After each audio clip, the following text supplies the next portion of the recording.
Well, good afternoon, everybody. Thank you for being here. We've had an incredibly busy couple of weeks here in Indiana, and my name is Jonathan Whittam. I'm the Director of Homeland Security here in Indiana. I can't stress enough how well this response has gone to date. All right, we have full support from Governor Braun, from this administration, from our legislators. I am so pleased with the amount of support that we've received to do this as quickly and efficiently as possible for Hoosiers. So thank you to Governor Braun. We have a lot of folks here today to brief on different aspects of the response and now the recovery effort. But thank you to the media for your coverage of this event. I think that helped save lives. I really do. People took the warning seriously, and people are better off today because of that coverage. So thank you for being a part of this response. As we enter the recovery, we now have some folks from FEMA with us here on the ground. Those resources will continue to flow into the state in the coming days and weeks, and we are very thankful to President Trump and FEMA for that major disaster declaration. So I'll be available for questions obviously after this, but we do have some opening remarks from Governor Braun. So when you think about what's occurred, I think it'll be 3 weeks this Tuesday, tomorrow, when the storm came through. I was in the region on Wednesday following, and then in Cambridge City where the brunt of all the rain hit. So I think it was fairly quickly we got the declaration of an emergency from the administration and FEMA. Thank you. And where we thought it could be as early September, if not longer, to get the request for a major declaration, we got that about as quickly as it could have come along. So I want to also echo what first responders did, Red Cross, all the folks that had to throw in to get through this as best as we can. And we're here now, and with the major declaration here, they'll flesh that out in terms of what that means.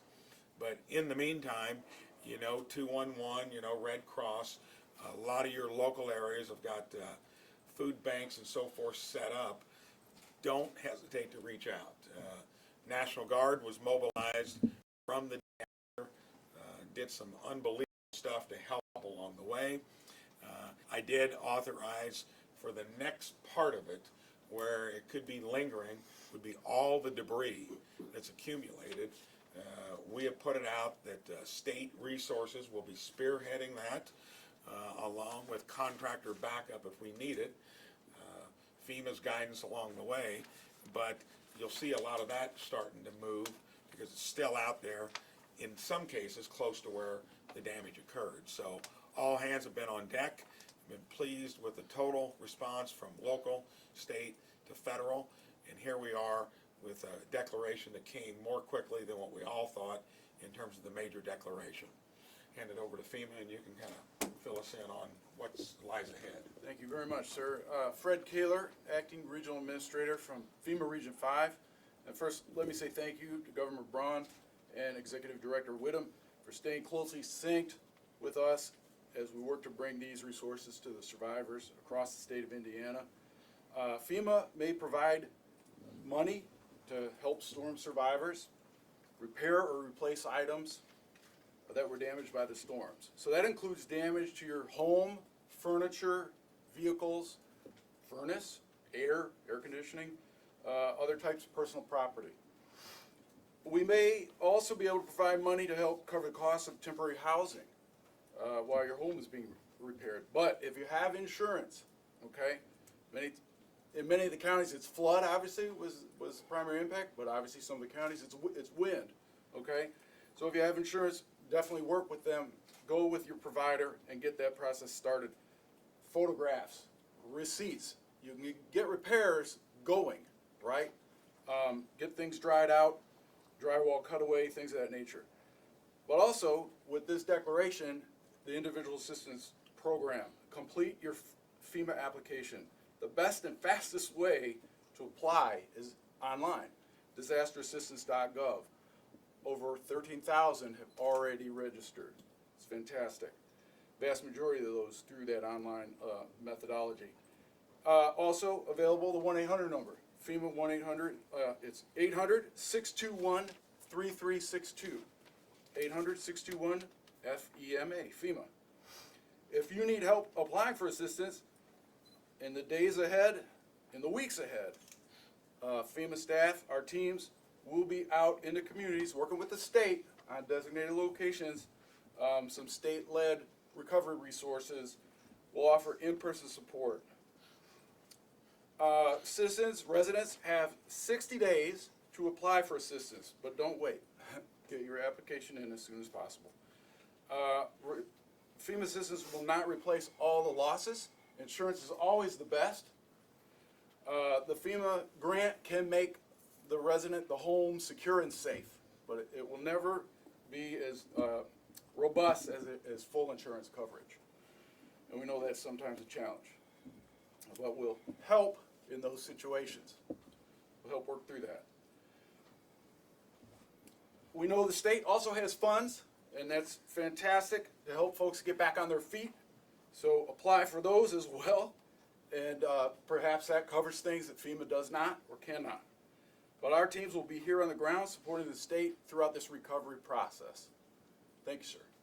Attorney General Kita, sadly, we're dealing with stuff already that we got to keep an eye on. Fill them in on what we're doing. Yeah, thank you, Governor. I want to thank you, your administration. I want to thank President Trump and FEMA, his leaders that he sent today. This really was a fast track. I know the governors certainly had other governors and officials from other states called. They have called me as well, friends we know, and they can't believe how fast this was compared to what was happening sometimes in their own states. So it's pretty remarkable from that standpoint. That said, I know that people are hurting, the governor's constituents, my constituents. Since I'm not a first responder, my team aren't first responders. I would categorize us as second wave responders. So we're there on the ground trying to prevent people from unrighteously being separated from their money. And I'll get into some details of what I mean by that. But as of tomorrow night, I myself have been in 21 cities, 3,200 miles. My team, another 7,000 miles and 40 cities total. I've been in living rooms that have been flooded, basements that have been flooded. I've had to give hugs to strangers because that was the best thing to do at the moment. And it was what they needed most at the moment. But now, after living several days with relatives, remember what Benjamin Franklin said about fish and relatives living for more than 3 days with you. You know, those days, that's coming to an end, and people are, I understand, could be getting frustrated.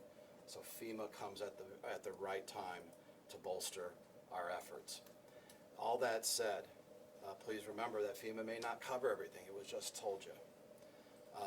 Work with your insurance company first and foremost. Another thing, if you look at this from the perspective of the taxpayer who's funding this, those taxpayers around the state of Indiana and the nation that aren't impacted like some of us were directly, they can't have their money stolen either. And so it's imperative upon the homeowners, it's imperative upon those that have been affected, that you're not leaving your Hoosier common sense at the door when they come knocking on the door. We're at our most weary right now. We're tired. And so when that knock comes, and it's not a FEMA person, but it's maybe someone impersonating a FEMA person, or it's just this contractor who said, you know what, I can make all this pain go away. Just write me a big down payment check. That's when your Hoosier sense has to kick in and you have to fight that weariness because they're out there. You'll hear from us in the coming days and weeks about cases that we're starting against tree removal companies, maybe against contractors, maybe some others as we get facts and we find them from those thousands of miles that we've driven and from complaints that are coming into indianaconsumer.com. So be skeptical, research your contractors. It's best if you know your contractor. If you have, and look, contractors are at a premium. If you have to give a down payment, number one, try to make it as little as possible and try to do it on the day they come. Under Indiana law, you have 3 days for whatever reason or no reason at all to get out of the contract. use it if you have to. The contract has to have a start date and a completion date. Change orders have to be in writing. If they use subcontractors, that should be in the contract as well. What we've historically seen at the Attorney General's office is basically people who take a down payment and don't come back. Interestingly, I haven't seen that yet as much. We're seeing what seems to be exorbitant pricing. $38,000 for tree removal, $12,000 for tree removal, and they just took some branches. I'm going after those guys. They're going to get subpoenas and letters from me. But now that we have FEMA involved, they're not going to pay for fraud either. So protect yourself and protect other taxpayers by making sure you do your due diligence. Red flags to look out for, then I'll be quiet, Governor. High pressure tactics or insistence in signing immediately. Nothing requires you to sign immediately. Yes, contractors are at a premium, but they're going to be around. Verbal promises instead of written agreements. Offers to waive a deductible, going back to insurance, that's illegal. That's a form of insurance fraud. They have no control over your deductible. Claims that your contractor will hire the entire insurance claim, that's highly suspect. And if your insurance doesn't pay the whole claim, and you signed a big contract thinking you didn't have to worry about the price, but they don't pay the claim, and FEMA doesn't pay the claim, that's all coming back on you. So don't put yourself in that position. We talked about large upfront payments. Don't give it out. Oh, and if you do have to give some kind of down payment, even if it's a slightly extra charge, do it with a credit card, because then you get that credit card's protection for the charges to be reversed in case it is a scam. Requests for multiple referrals or 5-star reviews in exchange for discounts. That should be a red flag. Not illegal, but that should be a red flag. IndianaConsumer.com, 1-800-382-5516. I'm happy to take questions after the governor. Questions? Governor, does the state plan to apply for disaster SNAP for FSSA?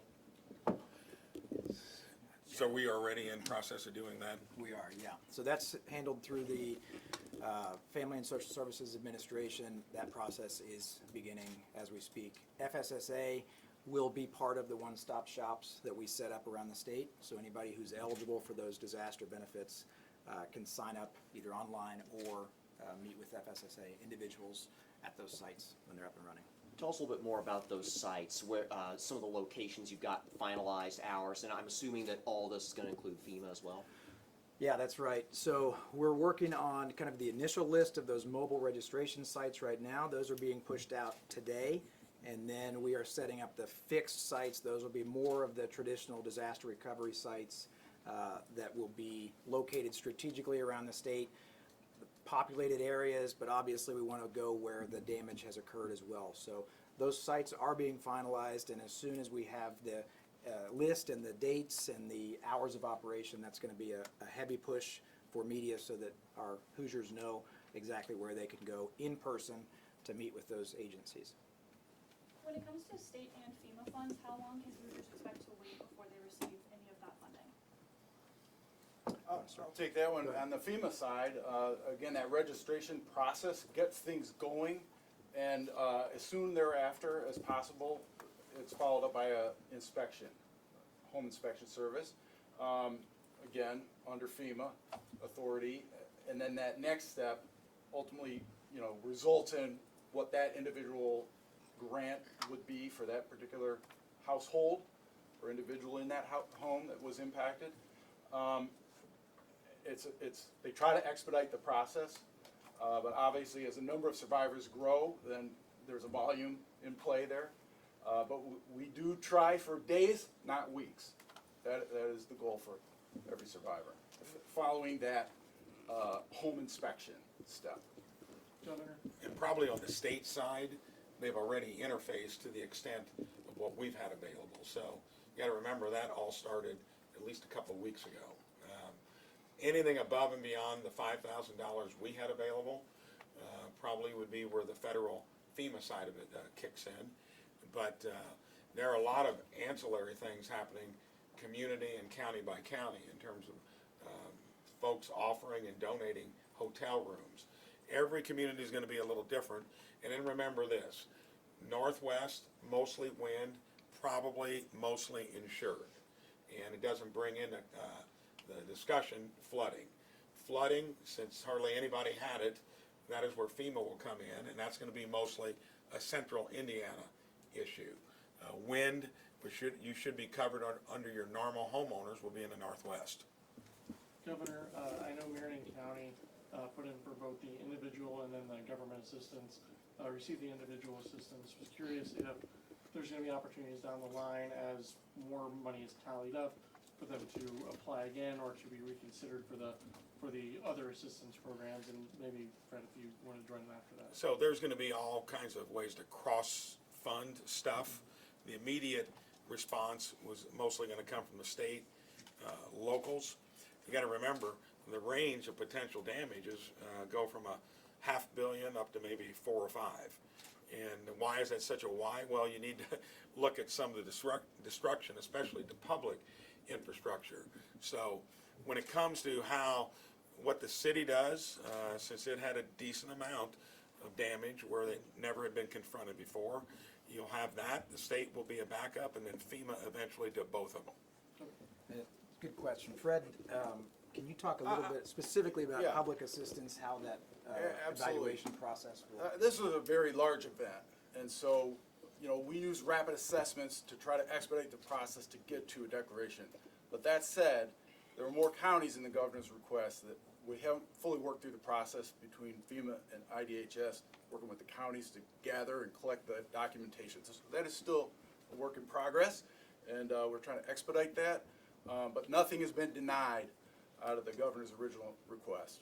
Okay. That was the question I was gonna ask. You asked originally, Governor, 54 counties and the 21 that were first included. Are you expecting most or all those 54 to be? I think you could say on the balance were the ones that probably had less damage per county. But when you're talking about a system that starts as a derecho, then ends with an ocean of water being dumped, and it was kind of differential along the way. Once it made it through 3 counties in the Northwest, the winds back down to 60 miles an hour. That still can be a lot of damage. And then rainfall really wasn't an issue until it got at the tail end of it. So that is why, to get into more detail on the counties less affected, we'll find out what that adds up to. If I've already been approved for state level aid through 211, do I need to reapply through FEMA separately? Is there any interface between the state's system and FEMA's in that regard? No, with a new declaration, you have to establish your survivor application during FEMA. So it's highly recommended, everyone in those counties that have been declared for individual assistance, if you sustained any level of damage, register for FEMA. For your FEMA application, if you're a renter, what do you need to submit versus what does your landlord need to submit? So there is documentation, but if you're the affected survivor, renter or owner, register for FEMA assistance. And then as part of that interview, or online, you're answering the questions online, the questions will go based on how you answer. Follow-on questions will come, and that initial registration step, it just gets filled out, and then they have all that basic information. So whether you're a renter, whether you're owner, it's about what happened to you and your contents. I've seen some landlords saying that they have several properties and because it's not their primary residence, they think that they can't apply for home damage and stuff. Is there any clarity you can provide on that? It's true, the individual assistance program is for the primary resident. So in this case, we're also gonna have Small Business Administration, our partner, and so many times, those landlords with multiple properties, they will, seek a low interest loan for those situations. Jonathan, I know you guys are still early on in the process of recovery, but in a situation like Conner Prairie or in Indianapolis where floodgates were used, maybe some damage, Conner Prairie, they had some berms that are going to need to be replaced. How quickly is the state going to work with those entities to try and find solutions for those? Immediately. A lot of those projects have already started, and those are projects that we have initiated with the County Emergency Management Agency or with the entity that suffered some sort of damage. But obviously, we're hoping that a lot of those projects shift over to this new declaration process through the Public Assistance Program. So now, we'll start working those in collaboration with FEMA, with those public assistance specialists. But those conversations have already been ongoing for several days. Going back to related to my question about disaster SNAP, have we also begun the process of preparing blanket benefit replacement for people who might have been on various forms of public assistance? Yeah, I think those are all conversations now that are happening. Obviously, some of those are triggered by a federal declaration.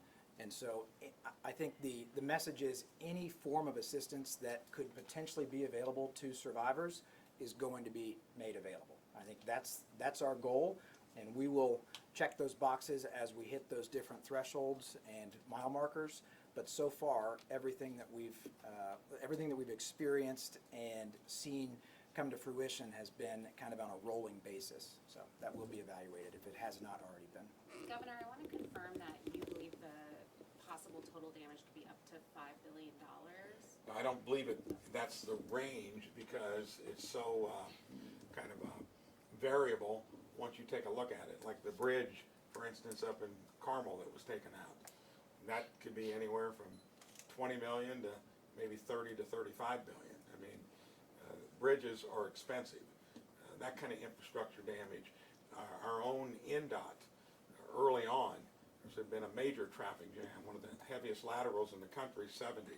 They actually permanently fixed it in 2 days. And that's because they were fast-footed. There was a construction company there close. I didn't think that was possible to do in a permanent repair. But that was some urgency, as there would have been a major detour to get that kind of traffic around, and they completed that in 2 days. So there's variables in terms of how quickly you can address it, and also the total cost of it. And then, Attorney General, if you speak to like how you can tell, how someone can tell, like if FEMA has to come to your house to do one of these inspections, how can you tell if it's a legit person from FEMA? I guess you could speak to this too versus a potential scammer. Yeah, a good question. Like I said, we've had a couple FEMA impersonations already, and if not a direct impersonation, they made wide statements like, oh, FEMA will cover this, don't worry about it, just sign here, which is probably even more prevalent. And they have no authority, they don't know exactly what FEMA's gonna cover and whatnot. You just heard from the horse's mouth, so to speak, that, not everything could be covered and work with your insurance first, for example. But he'll tell you how FEMA has special ID, they'll come in uniform, that kind of thing. But also they, once they're able to, they're reaching out to get to the homeowner or the renter to establish that contact and set up the appointment. So they know someone's coming at this date, this time. And then also identification and so forth on arrival. Can you talk a little bit about what that home inspection looks like, what you guys are looking for? Because I'm sure many people have already started the repair process, so it's gonna be very different than what it was, when they got into their home a week ago. Of course, that's where the photographs come in, video, absolutely critical, receipts, things you had to buy, cleaning supplies. All those things, for sure, documented with photographs and or receipts. But also based on that interview, whether it was by phone or filling out the online, then even before the inspector comes, they sort of know the extent of damage as described, as reported by the individual. So they know what they're dealing with based on the initial information filled out. But they're prepared to go in the home, down to the basement, around the home, exterior, interior, and that's what the home inspection would look like. And is that kind of a rolling process where you can keep submitting receipts, or do those all have to be ready to go when you submit the application the first time? No, it's definitely can be rolling in that sense, but obviously, one stop would be ideal. But many times, the way the process works is, that information that comes from the home inspection is what goes into the grant for that individual. That grant will come with a letter which describes, this is what the FEMA inspection resulted in, this is the amount that has been sent to you, and then here are appeal procedures. Now, it's called an appeal, but what it really might mean is, in your instance or your example, a new receipt came along, a new repair came along. So in that sense, there's a method or a mechanism to continue to work with FEMA, and that can either be through phone, because you have a registration number, or going to one of the sites that we And one other discussed thing, earlier. there have been lots of businesses and individuals that have offered stuff free. Like Noblesville had like a pantry set up almost from day one. So you'll find, depending on where you're at, it doesn't hurt to check around to see what might be there. Even some hoteliers offering a place to stay, gratis. So I would just exhaust every avenue. It's out there, and your local folks are going to know that before you even have to write a check. Some of that stuff, like cleaning supplies, will be there. Food was there in Noblesville. I'm sure there's some version of that across the state. Related to somewhat to the SNAP on Medicaid, will there be any pause in terminating people from Medicaid or doing waiver assessments in these counties where people are so busy with? That question hasn't been asked before, but I don't know why there would be. I mean, Medicaid is something that you're already on. You should there assume that it would be continuing as is. I don't think there's any interruption in that. Cover all the questions you got? So, Fred, can you really quickly spell your last name for us so we've all got it on tape? Yes, Kaehler. Fred Kaehler. Thanks. Great questions, everybody. Yeah, thank you all, and we'll keep you updated as things roll on.